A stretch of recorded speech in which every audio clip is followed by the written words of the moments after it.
Mga ka-reels, may bagong update si Mets sa ating mga Reel Insights na may magandang epekto. Siguro ito. Dahil idinagdag na po ni Mets ang bilang at oras ng mga replays sa ating mga reels. Okay siguro ito. Dahil na din sa mga replays, dito natin malalaman na pinapanood nila ng buong-buo ang ating mga reels. Malaking tulong ang mga replays sa ating mga hindi pa nakabuo ng target na 60k minutes views.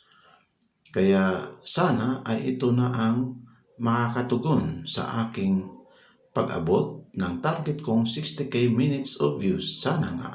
Dito naman sa aking Reel Insights, makikita natin ang tulong ni Mets dahil mas marami ang di hamak ang mga non-followers. Maraming salamat po, Mets.